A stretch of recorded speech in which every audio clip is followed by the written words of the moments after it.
أشهد أن لا إله إلا الله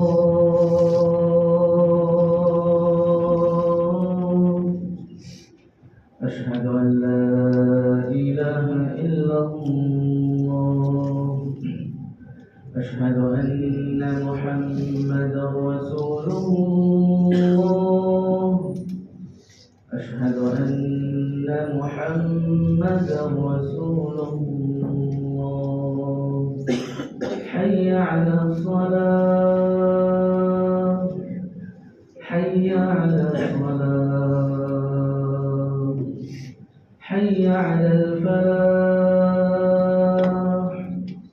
حي على الفلاح الله أكبر الله أكبر لا إله إلا الله.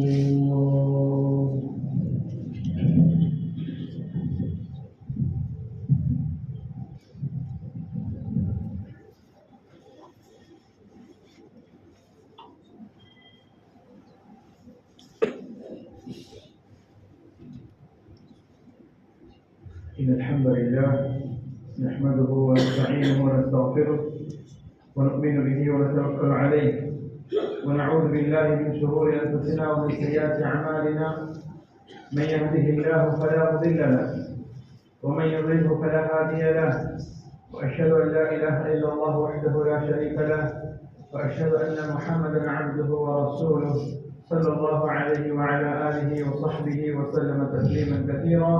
أما بعد فإن أصدق الحديث كتاب الله وخير الهدي هدي محمد صلى الله عليه وسلم وشر الأمور محدثاتها وكل محدثة بدعة وكل بدعة ضلالة وكل ضلالة في النار. أعوذ بالله السميع العليم من الشيطان الرجيم. بسم الله الرحمن الرحيم. يا أيها الناس اتقوا ربكم الذي خلقكم من نفس واحدة وخلق منها زوجها وبث منهما رجالا كثيرا ونساء واتقوا الله الذي تساءلون به والأرحام إن الله كان عليكم رقيبا. يا أيها الذين آمنوا اتقوا الله حق تقاته ولا تموتن إلا وأنتم مسلمون.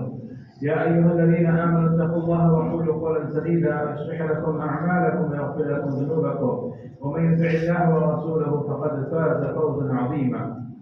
قال الله تبارك وتعالى يا أيها الذين آمنوا لا يسخر قوم من قوم عسى أن يكونوا خيرا منهم ولا نساء من نساء عسى أن يكون خيرا منهن ولا تلمزوا أنفسكم ولا تنابزوا بالألقاب بئس الاسم الفسوق بعد الإيمان ومن لم يتب فأولئك هم الظالمون.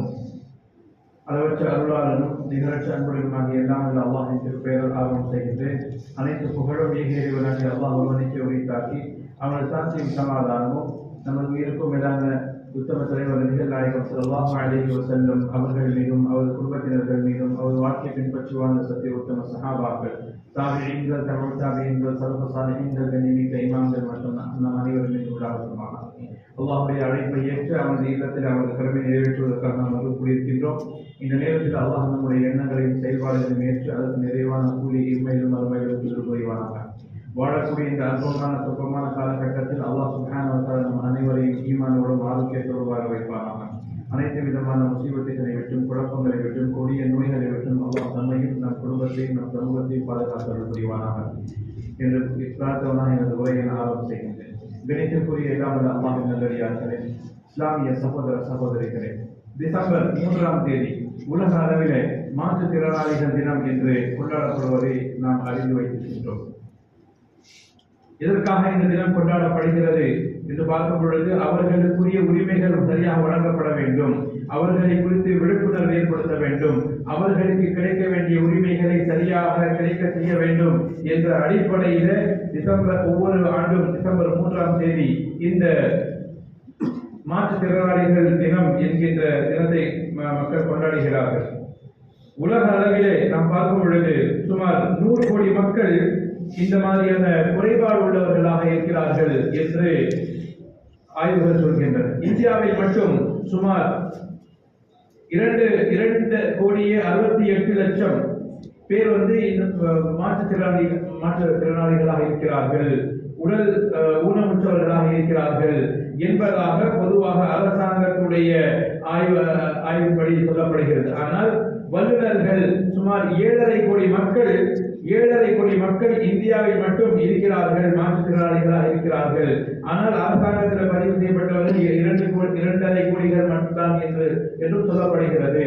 இது ஒரு பக்கம் இருக்க, இவர்களுடைய இந்த வகைப்பாடுகள் என்று பார்க்கும் பொழுது, அதாவது மாற்றுத்திறனாளிகள் என்று நாம் எந்த அடிப்படையில் முன்னாடி அதனுடைய வகைப்பாடு இருந்தது என்று பார்க்கும் பொழுது, உடல் உறுப்புகள் குறைபாடுடையவர்கள், பார்வை குறைபாடுடையவர்கள், காது கேளாதவர்கள், வாய் பேச முடியாதவர்கள், மன வளர்ச்சி மற்றும் மனநலம் குன்றியவர்கள் என்று ஒரு 5 வகையான குறைகள் தான் ஆரம்பத்தில் சொல்லப்பட்டு வந்தன. ஆனால் அதன் பிறகு சுமார் 22 வகைகள்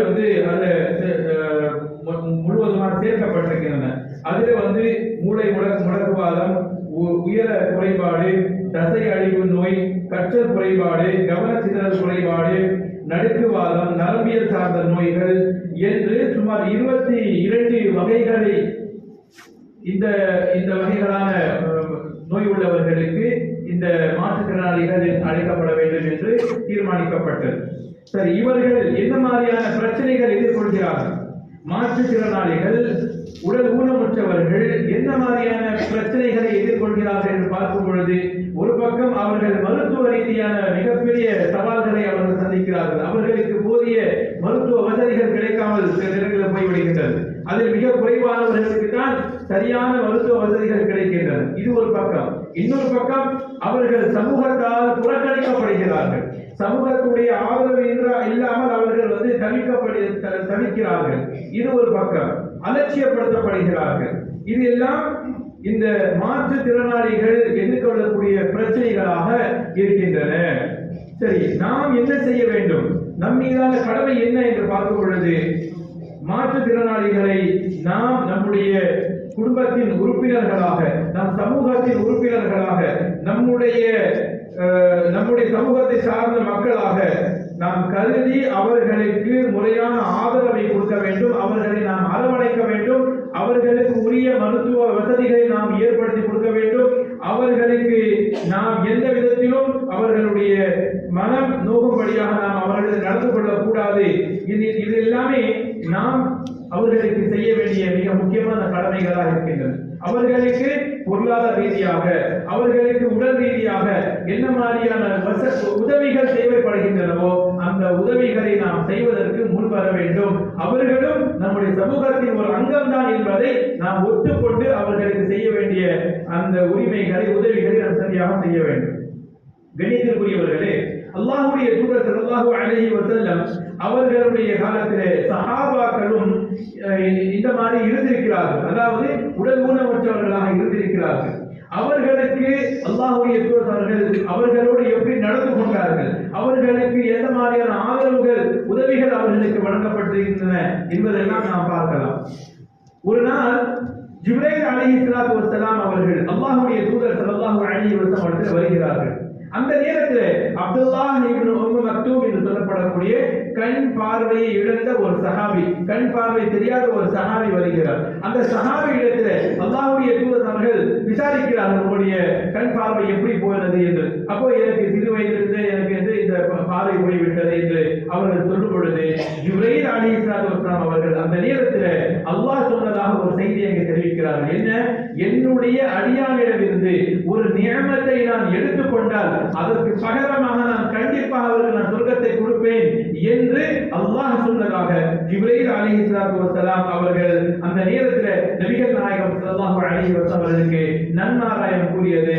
இது அல் பிதாய வ நிஹாயா என்று சொல்லக்கூடிய இமாம் இப்னு கஸீர் ரஹ்மத்துல்லாஹி அலைஹி அவர்களுடைய நூலிலே இந்த ஹதீஸ் பதிவு செய்யப்பட்டிருக்கின்றது. கணித்திற்குரியவர்களே, அவர்களுடைய கோரிக்கைகள், அவர்களுக்கு தேவையான உதவிகளை செய்வதற்கு அல்லாஹ்வுடைய தூதர் ஸல்லல்லாஹு அலைஹி வஸல்லம் எப்பொழுதும் முனைப்புடன் இருந்திருக்கிறார்கள் என்பதற்கு இன்னொரு சம்பவத்தை நாம் பார்க்கலாம். ஒரு நாள் இத்பான் இப்னு மாலிக் ரலியல்லாஹு அன்ஹு அவர்கள் வருகிறார்கள். இத்பான் இப்னு மாலிக் ரலியல்லாஹு அன்ஹு அவர்கள் யார் என்றால் அதாவது பத்ர் யுத்தத்தில் கலந்து கொண்ட ஒரு சஹாபி.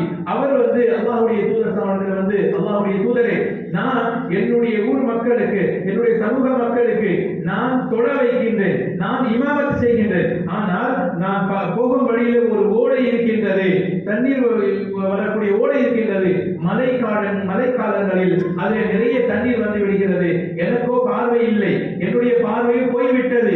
எனவே நான் என்னுடைய வீட்டில் தொழுது கொள்வதற்கு, என்னுடைய வீட்டிலே நீங்கள் வந்து ஒரு இடத்தில் நீங்கள் தொழ வையுங்கள், அந்த இடத்தை நான் என்னுடைய தொழுவிடமாக ஆக்கிக் கொள்கிறேன் என்று அல்லாஹ்வுடைய தூதர் ஸல்லல்லாஹு அலைஹி வஸல்லம் அவர்களுக்கு வந்து கோரிக்கை வைக்கிறார்கள். அல்லாஹ்வுடைய தூதர் ஸல்லல்லாஹு அலைஹி அவர்கள் அந்த கோரிக்கையை ஏற்றுக்கொண்டு அபூபக்கர் ரலியல்லாஹு அன்ஹு அவர்களோடு சென்று இத்பான் இப்னு மாலிக் ரலியல்லாஹு அன்ஹுடைய வீட்டுக்கு சென்று அவரிடத்தில் உட்கார்ந்தவரை எங்கே தொழ வைக்கணும் என்று கேட்கிறார்கள். அந்த சஹாபி வந்து ஒரு மூலையை வந்து சுட்டி காட்டுகிறார். அந்த மூலையிலே நபிகள் நாயகம் ஸல்லல்லாஹு அலைஹி வஸல்லம் சென்று இமாமத் செய்கிறார்கள். அபூபக்கர் ரலியல்லாஹு அன்ஹு அவர்களும் இத்பான் இப்னு மாலிக் ரலியல்லாஹு அன்ஹு அவர்களும் பின்னாடி நின்று தொழுகிறார்கள். பிறகு அந்த இடத்தையே இத்பான் இப்னு மாலிக் ரலியல்லாஹு அன்ஹு அவர்கள் தன்னுடைய தொழுவிடமாக ஆக்கிக் கொண்டதாக நாம் புகாரிலே இந்த செய்தியை பார்க்க முடிகின்றது.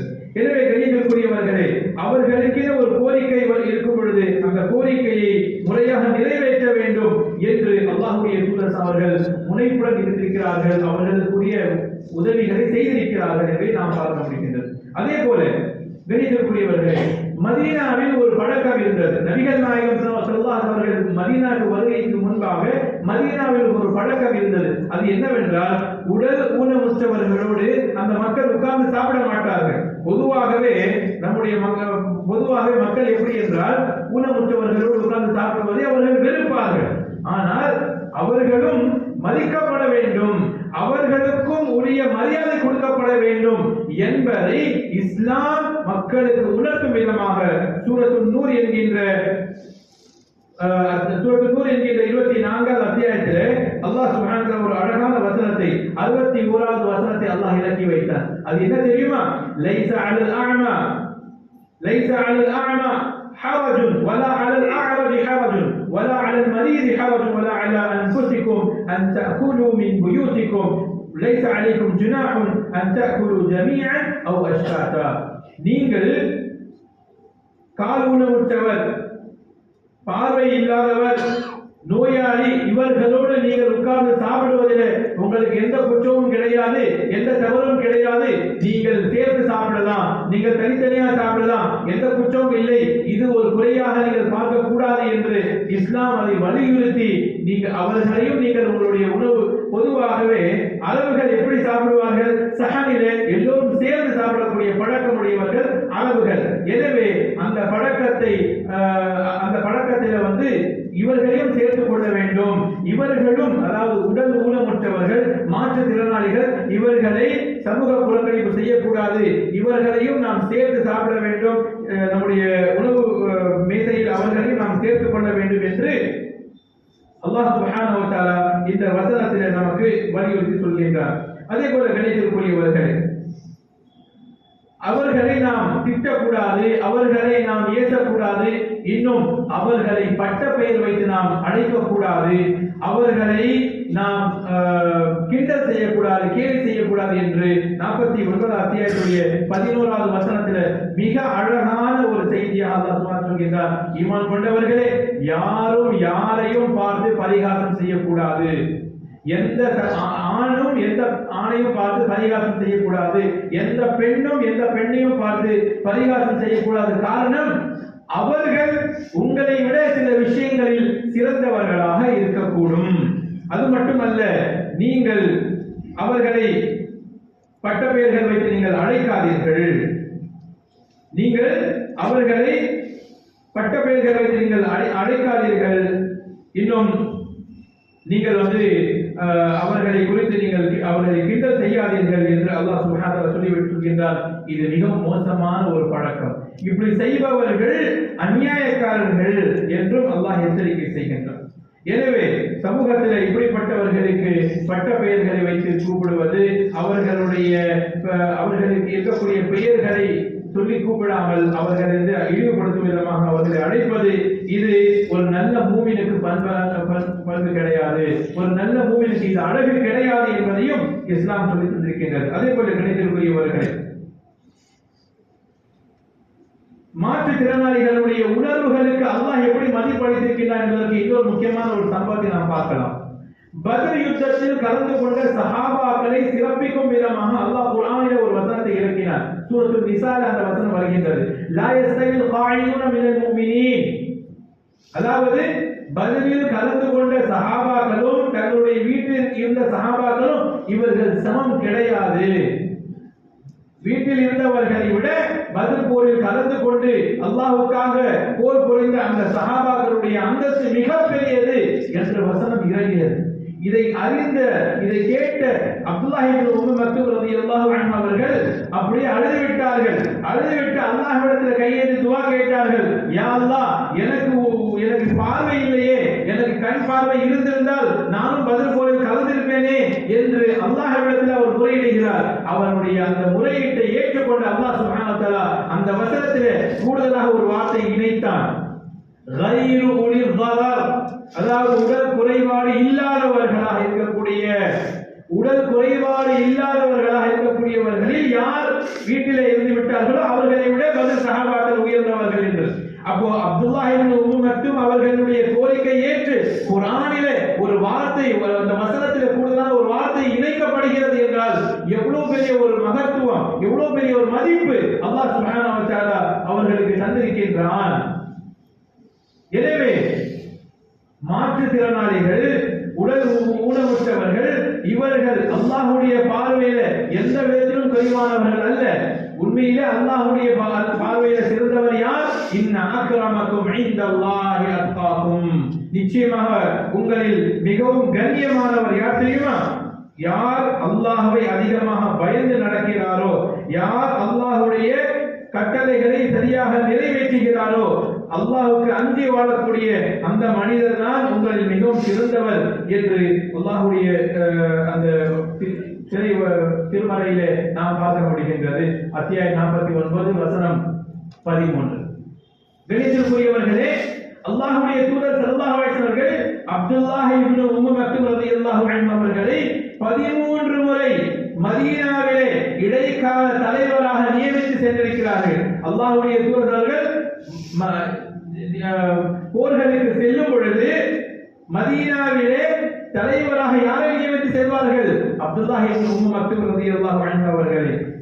அது மட்டுமல்ல, முஆத் இப்னு ஜபல் ரலியல்லாஹு அன்ஹு யாருக்கு தான் தெரியாது, யமனுடைய அதிகாரியாக, கவர்னராக நியமிக்கப்பட்டவர் முஆத் இப்னு ஜபல் ரலியல்லாஹு அன்ஹு அவர்கள்.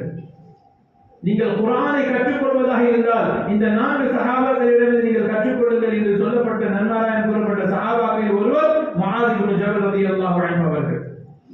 அவர் கால் ஊனமுற்றவர், கால் ஊனமுற்றவராக இருந்தவர். உமர் ரலியல்லாஹு அன்ஹு அவர்கள் சொல்வார்கள், தான் மரணிக்கக்கூடிய அந்த தருவாயிலே சொல்வார்கள், இந்த நேரத்தில் முஆத் இப்னு ஜபல் ரலியல்லாஹு அன்ஹு அவர்கள் இருந்திருந்தால் நான் அவரையே கலீஃபாவாக ஆக்கியிருப்பேன். அல்லாஹ் என்னிடம் கேட்டிருப்பார், அல்லாஹ் நீங்கள் யாரை கலீஃபாவாக நியமித்து வந்தீர்கள் என்று கேட்கும் பொழுது நான் முஆத் இப்னு ஜபல் ரலியல்லாஹு அன்ஹு அவர்களை கலீஃபாவாக நியமித்து வந்தேன். காரணம், அல்லாஹ்வுடைய தூதர் அவர்கள் சொன்னதை நான் கேட்டிருக்கின்றேன். முஆத் இப்னு ஜபல் இமாமுல் உலமா யௌமல் கியாமா. முஆத் இப்னு ஜபல் எப்படிப்பட்டவர்? மறுமை நாளில் உலமாக்களுடைய தலைவராக இருப்பவர், உலமாக்களுக்கே தலைவராக இருப்பவர் முஆத் இப்னு ஜபல் ரலியல்லாஹு அன்ஹு அவர்கள். அவர் ஒரு கால் ஊனமுற்ற ஒரு சஹாபி. ஆனால் அவருக்கு நபிகள் நாயகம் ஸல்லல்லாஹு அலைஹி வஸல்லம் அவரை பார்த்து, யா முஆத் இன்னி உஹிப்புக ஃபில்லாஹ், முஆத் அவர்களே, அல்லாஹ்வுக்காக நான் உங்களை நேசிக்கிறேன், அல்லாஹ்வுக்காக நான் உங்களை நேசிக்கிறேன் முஆத் அவர்களே. அல்லாஹ்வுடைய தூதர்கள் எப்போது சபைக்கு வந்தாலும் முஆத் இருக்கிறார்களா என்று தேடுவார்கள். அப்படிப்பட்ட ஒரு சஹாபி. அப்ப முஆத் இப்னு ஜபல் ரலியல்லாஹு அன்ஹு அவர்கள், அல்லாஹ்வின் தூதரே, நானும் உங்களை நேசிக்கிறேன், அப்படியானால் முஆத் அவர்களே எனக்கு ஒரு உதவி செய்யுங்கள். ஒவ்வொரு தொழுகைக்கு பிறகு ரப்பி அஇன்னி அலா திக்ரிக வ ஷுக்ரிக வ ஹுஸ்னி இபாதத்திக் என்ற துஆவை நீங்கள் தொடர்ந்து ஓதி வாருங்கள் என்று முஆத் இப்னு ஜபல் ரலியல்லாஹு அன்ஹு அவர்களை அல்லாஹ்வுடைய தூதர் அவர்கள் சொல்லியிருக்கிறார்கள்.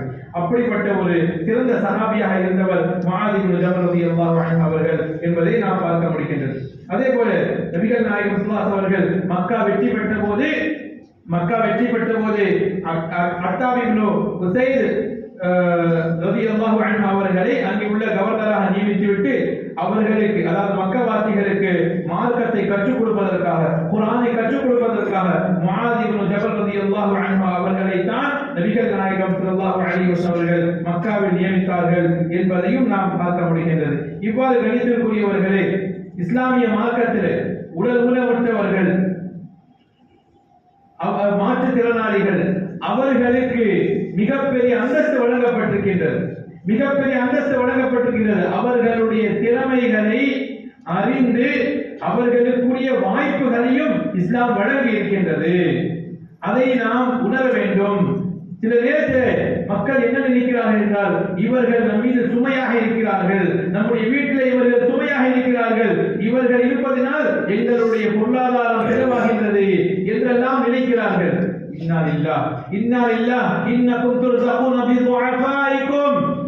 உங்களுக்கு அல்லாஹ் உணவளிப்பது அவர்கள் மூலமாகத்தான், அவர்கள் இருப்பதனால் தான் அல்லாஹ் உங்களுக்கு உணவளிக்கிறான் என்பதை நீங்கள் மறந்து விடுகிறீர்கள். எனவே யாரையும் நீங்கள் குறைவாக மதிப்பிடக் கூடாது. அல்லாஹ்வுடைய பார்வையில் உண்மையில் சிறந்தவர் என்று யாராலும் சொல்ல முடியாது.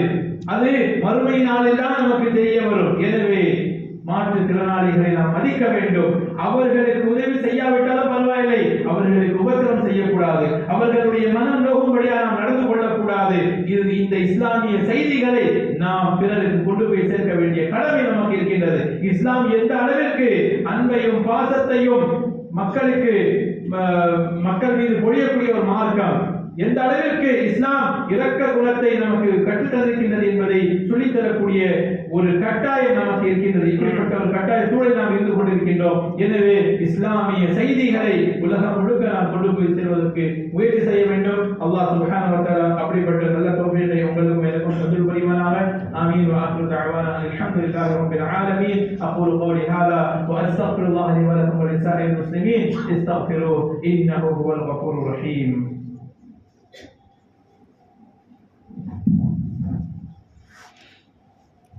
الحمد لله رب العالمين والعاقبة للمتقين والصلاة والسلام على أشرف الأنبياء والمرسلين نبينا محمد وعلى آله وصحبه أجمعين. أما بعد، فأعوذ بالله من الشيطان الرجيم. بسم الله الرحمن الرحيم. إن الله وملائكته يصلون على النبي يا أيها الذين آمنوا صلوا عليه وسلموا تسليما. اللهم صل على محمد وعلى آل محمد كما صليت على إبراهيم وعلى آل إبراهيم إنك حميد مجيد.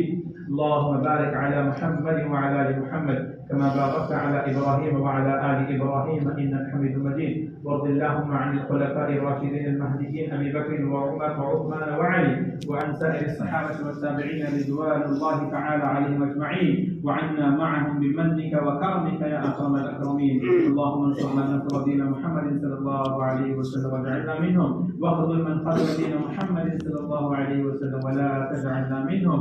عباد الله رحمني ورحمكم الله، إن الله يأمر بالعدل والإحسان وإيتاء ذي القربى وينهى عن الفحشاء والمنكر والبغي يعظكم لعلكم تذكرون. اذكروا الله يذكركم وادعوه يستجب لكم واشكروا على نعمه يزدكم ولذكر الله تعالى أعلى وأولى وأعز وأجل وأهم وأتم وأقوى وأكبر. قيموا الصلاة.